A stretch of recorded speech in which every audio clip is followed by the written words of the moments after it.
Hello नमस्कार, मैं हूं दीपक और आप देख रहे हैं डीएस के टॉक्स। आइए बात करते हैं लॉकअप के लेटेस्ट एपिसोड के लेटेस्ट रिव्यू की।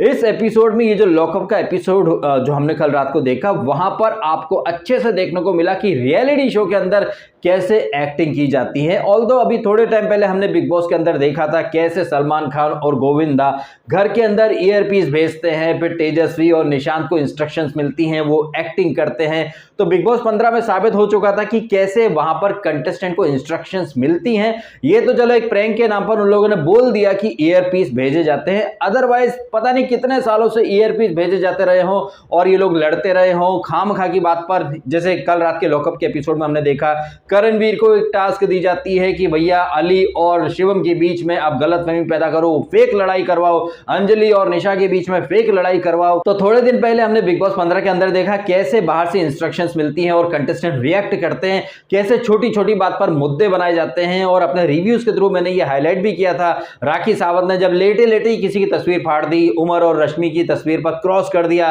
कपड़े छुपा दिए ताकि झगड़ा हो, कलेश हो। और आप सब देखते हैं कि ऐसी चिंदी बिंदी बातें जिन्हें शायद आप अपनी normal day to day life में कोई इंपॉर्टेंस ही नहीं देते हो, लेकिन वहां बिग बॉस के अंदर कैसे लोग छोटी छोटी चीज के ऊपर दिन भर झगड़ा करते हैं, खूब एक दूसरे के मुंह पर थूक उड़ा उड़ा के बकवास करते हैं, चेस्ट बम करते हैं, जैसे पता नहीं कौन सा वर्ल्ड वॉर शुरू हो गया। जबकि ये सारी चीजें किस कदर प्लान की जाती हैं, किस कदर घर वालों को लड़वाया जाता है, ये बातें अब आपको काफी हद तक समझ में आ जानी चाहिए। जिस तरीके से लॉकअप के अंदर वहां पर जो गार्ड आता है वो बोलता है तुमको ये करना है, तुमको वो करना है, तुम्हें गलतफहमी क्रिएट करवानी है, पूनम पांडे तुमको लोगों को सिड्यूस करना है, मुनव्वर तुमको एकदम स्टूपिड की एक्टिंग करनी है, और वो क्या नाम उसका सारा तुमको अटेंशन सीकर बनना है, केवी तुमको क्रैंकी बनना है। एंड हम सब ने देखा कि किस कदर ये जो कैदी हैं ये जो किरदार निभा रहे थे। हालांकि कुछ हद तक जो टीम ऑरेंज थी, चूंकि वो लूजर टीम रही है, तो उनको ये झोल रूम में आना या बेनकाम रूम में आने के अधिकार बहुत कम मिलते हैं। लेकिन सायशा को कहिए, पायल को कहिए, निशा को कहिए, इन लोगों को समझ में आ चुका था, अंजलि को समझ में आ चुका था कि ये जो टीम ब्लू है इनको कुछ किरदार दिए गए हैं। तो ये जो किरदार जो निभा रहे थे ये पूनम पांडे और ये सारे ये मुनव्वर वगैरह सब कुछ, तब तक तो टीम ऑरेंज को समझ में आ चुका था कि ये एक्टिंग चल रही है। और सडनली वहां पर स्क्रीन पर फ्लैश हो जाता है कि अब आप लोग अपना ये जो कैरेक्टर प्ले कर रहे हो ये बंद कर दो, आप नॉर्मल मोड में आ जाओ। लेकिन उसके बाद एक और सीक्रेट टास्क चलती रहती है केवी की, जहां पर उसको शिवम और अली में लड़वाना है। जबकि हम देख चुके हैं कि इस लॉकअप के अंदर फर्स्ट वीक के अंदर ही जब मुनव्वर को झोल रूम के अंदर बुलाया जाता है, एक इमोशनल स्टोरी वो बनाता है, फिर गद्दे डिस्ट्रॉय कर देता है, तो दूध का जला जो इंसान होता है वो छाछ भी फूक फूक कर पीता है। जब मुनव्वर ने वो इमोशनल अत्याचार किया था घर वालों के ऊपर, तो निशा, सायशा सबके गुर्दे छिल गए थे कि बताओ तूने हमको बेवकूफ बना दिया, तूने तो कमला पे हमला कर दिया, गमला फेंक के, आज से हम तेरी बात का यकीन नहीं करेंगे। लेकिन कैसे यहां पर टाइम एंड अगेन ये लोग झांसे में आ जाते हैं। अब जिस तरह से इस एपिसोड के अंदर केवी के बरगलाने या फिर केवी जिस तरह से इंस्टिगेट करता है या फिर एक स्क्रिप्ट रचता है, शिवम को ब्रेन वॉश करता है, अली को ब्रेन वॉश करता है ताकि दोनों ही लड़े। तो यहां पर शिवम ने जिस तरह से लड़ाई करी है, क्या वो आपको फेक लगी या आपको वो रियल फाइट लगी? मैं तो डे वन से कहता आ रहा हूं, इनफैक्ट डे वन से या बिग बॉस ओटीटी के टाइम से ही कहता आ रहा हूं कि एमटीवी के लौंडे लपाड़ियों पर मैं रत्ती भर यकीन नहीं करता, ये टोटली फेक होते हैं। और इनका जो चांसलर था या डीन था या प्रोफेसर था या मेंटोर था विकास गुप्ता, कैसे वो बिग बॉस 14 के अंदर अर्शी के साथ बाहर से फाइट प्लान करके आता, पूल में धकेल देता है, बाहर चला जाता, फिर आता है, फिर जाता, आवन जावन उसका लगा ही रहता है। फिर गुप्ता यूनिवर्सिटी का जो टॉपर था प्रतीक सहजपाल, वो बिग बॉस ओटीटी में आता है, निशान के साथ प्लान करता है, भैंस किया कुछ भी हो तो अपने को शो को हिट कराना, फेक फाइट करो, लड़ो झगड़ो, मारो पीटो एक दूसरे को, प्रॉपर्टी तोड़ो। एंड फिर हमने बिग बॉस 15 में भी प्रतीक का वही पैटर्न देखा जो उसने बिग बॉस ओटीटी में दिखाया था। मैंने आपको फोन किया था, आपने फोन ही नहीं उठाया, आपने मेरे को ब्लॉक कर दिया, मैं उससे बात करने की कोशिश करता था, कोई बात नहीं, ये बहुत नया वसीम वापस आती वाइल्ड कार्ड बन गया, उससे भी आपने मेरे को ब्लॉक कर दिया, मेरे को कॉल करने की कोशिश करी। तो ये जो एक पैटर्न है ना इन लोगों का कि बाहर से एक फाइट प्लान करके आना, तो शिवम उस किरदार को अच्छे से निभा रहा है। शिवम इस एपिसोड के स्टार्ट में बाथरूम हाइजीन के ऊपर उससे सिट से लड़ लेता है कि सिट बाथरूम गया था, तेरी जो बंदूक है उसको बस डायरेक्शन देनी थी, तो धद धद करके वहां पे पूरे बाथरूम में छींटे मार के आ गया, तेरे को हाइजीन नहीं है, ये नहीं है, वो नहीं है। बात ही बात में, झगड़े ही झगड़े में ये जो शिवम है ये पर्पसली सिड के पिताजी के ऊपर पहुंच जाता है। आजा बाप के पास बैठ जा, पिताजी के पास बैठ जा, पापा के पास बैठ जा। जब आपको पता है कि उसके पिताजी नहीं है तो क्यों बार बार उस पॉइंट को आप लेकर के आते हो? पायल भी इस पॉइंट को हाईलाइट करती कि क्यों बार बार इंस्टिगेट कर रहा है, क्योंकि शिवम ने एपिसोड की शुरू होते से ही फाइट करी, फिर एपिसोड का एंड जब हुआ अली और इसकी फाइट, वो तो खैर करणवीर ने करवाई थी, लेकिन जिस तरीके से वो यहाँ फाइट करता है ये चीज घर वालों को समझ जानी चाहिए। बाहर बैठकर मैं तो अच्छे से समझ पा रहा हूं कि सब कुछ ड्रामा है, सब कुछ नौटंकी है। तो जिस तरीके से यहां पर शिवम ने अपनी एक्टिंग का जौहर दिखाया है, केवी ने स्क्रिप्ट लिखी और शिवम ने एक्टिंग की, ये देखकर गुप्ता यूनिवर्सिटी के विकास गुप्ता का दिल गार्डन गार्डन हो गया। दैट्स माय बॉय, ये मेरा बच्चा, ये मेरा नाम करेगा रोशन। वाह क्या एक्टिंग है।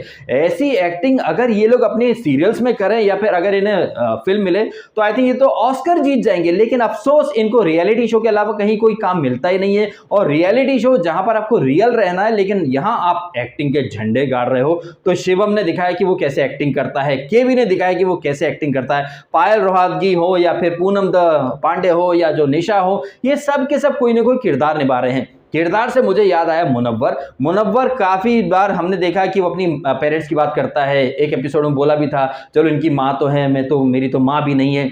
तो अगर माँ नहीं है तो आपको माँ की कदर होनी चाहिए। लेकिन इस एपिसोड में मुनव्वर ने जो माँ की गाली दी है, मुनव्वर तो गेम को अच्छे से समझता है ना, वो तो शिवम को भी अच्छे से समझता है। लेकिन जिस तरीके से शिवम अली से लड़ रहा था और यहाँ पर मुनव्वर का जो रिएक्शन आया था, ये तो शिवम की ही टीम में थे सारे के सारे लोग, मुनव्वर हो या ये पूनम पांडे हो या जो अली जो आया है, हालांकि वो किसी टीम में था नहीं, लेकिन एक गोबर से जो कंडे बनाए जाते हैं उस टास्क के टाइम पर अली टीम ब्लू में चला गया था। तो यहां पर शिवम का झगड़ा अली से हो रहा था, तो मुनव्वर ने जो रिएक्शन दिया वो भी सारी लेडीज के बीच में कि भाड़ में गया शो, माँ बीप बीप, समझा। जिस वक्त मुनव्वर के मुंह से वो मां की गाली निकली जो कि काफी घटिया गाली थी, वहां पर मुनव्वर के साथ निशा थी, अंजलि थी, पायल रोहतगी भी थी, पूनम द पांडे ने एक दिन पहले के एपिसोड में ब्लडी हाउसवाइफ्स बोल दिया था। तो निशा और पायल रोहतगी ने मोर्चा खोल लिया था, ओ माय गॉड हाउसवाइफ कैसे बोल दिया, it's a very derogatory word. लेकिन मां बीप बीप, ये किसी को डेरोगेटरी नहीं लगा, किसी का खून नहीं खोला, और ये सब महिलाएं थी। तो आप समझ जाइए कि ये लोग कितने फेक हैं। ये लोग ब्लडी हाउसवाइफ या एक चूतिया शब्द के ऊपर काफी ऑब्जेक्शन लेते हैं, लेकिन माँ बीप बीप पर इन लोगों का खून नहीं खोला। इनका स्टैंड, इनकी मेंटेलिटी, इनके एथिक्स कितने रियल हैं कितने फेक हैं आपको समझ में आ जाना चाहिए।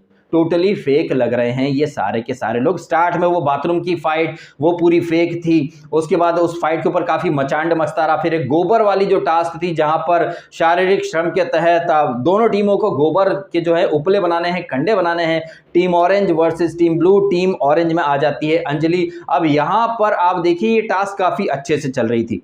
पायल रोहतगी वहां पर मुनव्वर को इंस्टिगेट करने के लिए जाती हैं। उनके शब्दों में कहूं तो I was just going to डराउइंग मुनव्वर सो दैट जो टीम ब्लू है वो थोड़ा सा डिस्ट्रैक्शन के मोड में आ जाए और वो कंडे बनाने के बजाय इधर उधर उनका फोकस चला जाए। लेकिन ये सारी कोशिशें बेकार हो जाती क्योंकि पायल जो थी वो सिर्फ मुनव्वर को ब्लॉक कर रही थी या डराने की कोशिश कर रही थी। लेकिन केवी द कोबरा सडनली आकर के पायल की टीम के जो कंडे बने हुए थे, जो उपले चिपकाए गए थे, वो सब आके गिरा देता है। और यहां पर फिर काफी धक्कम धुक्की भी होती है। बबीता फोगाट, केवी और इनका आर्ग्यूमेंट वगैरह होता है, जहां पर केवी कहता है कि बबीता जी ने मेरे को पुश करा, बबीता जी ने मेरे को पुश करा। वहीं बबीता जी कह रही थी, रे भाई केवी झूठ ना बोल, मैंने तेरे को पुश ना करा। भाई मैं तेरे को पुश करती ना तो तू घर के से उड़ के बाहर जाके गिरता, मैंने तेरे को पुश ना करा। एक्चुअली में देखा जाए तो इस टास्क में टीम ऑरेंज जो थी, जो कि पायल की और बबीता की जो टीम है, ये काफी अच्छा कर रहे थे। केवी ने आकर के इनके बनाए हुए कंडे जो थे वो नीचे गिरा दिए और इसके बाद इनकी टीम ने भी पलटवार करा। फिर तो जैसे बिग बॉस में होता है कि तुमने हमारा डिस्ट्रॉय करा, हम तुम्हारा डिस्ट्रॉय करेंगे। ये करने के बजाय अगर पायल की टीम अपने काम पर फोकस करती तो ज्यादा बेहतर रहता, क्योंकि अगर आप याद करें तो इस सीजन में अब तक जो टास्क हुई है, टीम ए अपना करती है, टीम बी अपना करती है, एक दूसरे के ये तोड़फोड़ नहीं करते हैं। लेकिन यहां पर केवी ने जिस तरह से ये फसाद की शुरुआत करी, उसके बाद टीम ऑरेंज पूरी तरह से डिस्ट्रैक्ट हो गई और अपना काम छोड़कर वो सामने वाले के कंडे वगैरह जो थे उपले, उनको बिगाड़ने में उनका ज्यादा फोकस चला गया। तो यहां पर टीम ब्लू यानी कि केवी की टीम को विनर डिक्लेयर कर दिया जाता है। इतना होते ही पायल के गुर्दे छिल जाते हैं। पायल अपनी गलतियों से सबक नहीं सीख रही, या फिर अगर मैं ये कहूं कि पायल और बबीता फोगाट के गुर्दे छिल गए। बबीता फोगाट आती हैं हरियाणा से, एक पहलवान फैमिली से, एक गांव ग्रामीण परिवेश से वो आती हैं, तो वो बर्दाश्त नहीं कर पाई क्योंकि ये तो मतलब उनकी एक तरह से एक्सपर्टीज थी। वो गांव देहात में हर घर में जानवर होते हैं, गाय भैंस होते हैं, वो कंडे गोबर इकट्ठा करके कंडा बनाते हैं, कंडे को ईंधन के रूप में इस्तेमाल किया जाता है। तो बबीता फोगाट जो है वो बर्दाश्त नहीं कर पाई कि एक ऐसी टास्क जिसको वो काफी अच्छे से कर सकती थी, उनकी टीम हार कैसे गई। यहां पर इस टास्क के आफ्टर इफेक्ट्स हमें देखने को मिलते हैं। सायशा और निशा बात करते कि पायल किसी की सुनती नहीं है, ये नहीं वो नहीं। पायल ने वीकेंड का जो वो जो जजमेंट डे था वहां पर कंगना के ऊपर आरोप लगाए थे कि कंगना ने उसको शिवम को विनर डिक्लेयर कर दिया बजर बजाने में, मैंने बजर पहले बजाया था। कंगना हालांकि वीडियो क्लिप दिखा देती है, लेकिन यहां पर ये पायल फिर से वही राग अलापने लगती है कि नहीं उनको कैसे जिता दिया, हम जीते थे, हमको वीडियो फुटेज दिखाओ, ये करो, हम नहीं मानेंगे, हमारी मांगे पूरी करो। इन शॉर्ट वीकेंड का जो जजमेंट एपिसोड था वहां पर भी पायल का पोपट हुआ। एक दिन पहले सांप सीढ़ी वाली टास्क में पायल का पोपट हुआ और यहां पर भी टास्क में हार कर उनका पोपट हो गया। इस टीम में अगर हम देखें तो बबीता फोगाट कंडे जो भूसा और गोबर को मिक्स करना, फिर 2 लोग कंडे बनाएंगे, 2 लोग कंडे ऊपर चिपकाएंगे, वो जो उपले हैं सिद्धार्थ बार बार चिपका जरूर था लेकिन वो उपले बार बार नीचे भी गिर रहे थे। निशा और सायशा कह रहे थे कि बबीता जी आप काफी हैवी बना रही हो, आप थोड़ा हल्का बनाओ। यहां काफी आर्ग्यूमेंट वगैरह चल रहे थे। वहीं दूसरी टीम में देखें तो वहां पर वो शिवम था, वहां पर वो सारा भी थी, केवी भी था, मुनव्वर भी था, अली भी आ गया उनकी टीम में, तो वो थोड़ा डिसेंट तरीके से कर रहे थे। हालांकि केवी ने जिस तरह से टीम ऑरेंज के वो उपले गिराए तो आई थिंक अगर टीम ऑरेंज केवी की साइड के उपले गिराने के बजाय अपने काम पर फोकस करती तो शायद वही होता जो कि 1-2 वीक पहले हुआ था, जहां केवी की टीम ने चीटिंग करी थी, उन्हें डिस्क्वालीफाई कर दिया गया था। तो मेरा यह मानना है कि पायल की टीम यहां पर शांति का परिचय देती, अपने काम में लगी रहती, तो क्या पता केवी की टीम डिस्क्वालीफाई हो जाती और टीम ऑरेंज विनर बन जाती। ऐसा हो सकता है क्योंकि ऐसा पहले हो चुका है। खैर करणवीर द कोबरा की नीली जर्सी वाली जो टीम है वो ये राउंड जीत जाते हैं। उसके बाद वो एक कदम और बढ़ा लेते हैं लग्जूरियस वॉशरूम के इस्तेमाल करने की तरफ और फिर ये इनकी टीम जीतती है तो इनको सीक्रेट टास्क दी जाती हैं, अलग अलग किरदार दिए जाते हैं। मुनव्वर तुम बहुत इंटेलिजेंट हो, अब थोड़े स्टूपिड इंसान की एक्टिंग करो। तो वो एक सड़ा हुआ, एक सूखा हुआ जो प्याज का टुकड़ा रहता है, अरे ये मुर्गी का नाखून कहां से आ गया। सारा को अटेंशन सीकर का किरदार दिया जाता है, शिवम को यूं ही अफलातूनी दिलफेक आशिक का किरदार निभाने को दिया जाता है, केवी को अलग किरदार दिया जाता है। ये सब किरदार निभाते रहते हैं, इनका एक टाइम खत्म हो जाता है। उसके बाद केवी को एक और टास्क दे दी जाती है कि भैया लड़वाओ इन लोगों को। वहां से फिर ये लड़ाई झगड़ा वगैरह, जहाँ की शिवम बोलना शुरू कर देता कि तू इसका एक्स था, तू यहाँ क्यों आया, तू ये क्यों आया, साले ये तू बादाम का तेल मल, ये कर, कुत्ता है तू भौंक। बहुत बिलो द बेल्ट वाली बातें करी थी उसने, क्या नाम है इसका, शिवम ने, जिसकी वजह से इसकी टीम के लोग भी इससे थोड़े से खफा हो गए थे। जैसे कि मैंने कहा मुनव्वर ने तो गाली भी दे दी थी, लेकिन जैसे ही पता चला वो तो एक्टिंग थी, अरे वाह तूने क्या एक्टिंग की है। बट सारा वाज लाइक प्लीज मेरे लिए ऐसा मत करो, मेरे को गलत सिचुएशन में मत डालो यार, मैं गलत दिख रही हूं। सारा जी हम तो काफी टाइम पहले कह चुके हैं कि आप यहां आई हो, अली को लाया ही इसलिए गया ताकि आपकी रिलेशनशिप का जो कंट्रोवर्सी है उसके ऊपर से मेकर्स टीआरपी लेने की कोशिश करें। सारा का भी एक दोगलापन हमें दिखाई दिया है। सारा और निशा जब एक ही टीम में थे, जब केवी का पुश लगा था इसको निशा को, तो ये सारा कह रही थी, निशा का साथ दे रही थी कि केवी ने पुश करा।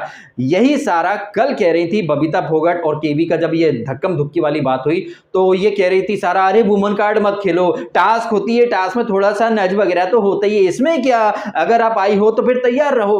तो ये ज्ञान ना सारा जी आप अपनी सहेली निशा को भी दे देते। हालांकि इस एपिसोड में हमें एक चीज और देखने को मिली कि निशा के मन में सारा के प्रति कुछ और भावनाएं आना शुरू हो गई है। जहां पर ये सायशा जो रहती है, वो सायशा का दिल तो मुनव्वर पर आ चुका है, वो मुनव्वर को मुन्ना बोलती है। हालांकि सायशा जो है वो है ऑरेंज टीम में और वो ब्लू टीम के बैरक में जाना अलाउड नहीं है, लेकिन वो मुनव्वर की तबीयत खराब है तो मुन्ना तूने ब्रेकफास्ट किया, पॉटी हुई, कितनी हुई, इडली खाई, प्रेशर बन जाएगा, तू कितनी बार पीता है चाय दूध, ओके मुन्ना मैं जाऊं, हाय मुन्ना, बाय मुन्ना। तो ये इनका अलग ही, इस प्यार को क्या नाम दूं मैं, इस प्यार को क्या नाम दूं। सायशा का दिल आ चुका है मुन्ना और मुनव्वर के ऊपर, तो इस कदर दिल आ चुका है कि सायशा निशा से बात करती है कि when it comes to task and convincing people, Munawar is a gold, Munawar एक सोना है। व्हेन इट कम्स टू लोगों को कन्विंस करना, लोगों के माइंड से खेलना, मुझे बहुत पसंद है वो, ऐसा सायशा बोलती भी है। और निशा बोलती है कि व्हेन गेट कन्विंस, मतलब लोगों की बात में आ जाना। और एक ब्रॉन्ज, अगर मुनव्वर गोल्ड है तो सारा एक ब्रॉन्ज है।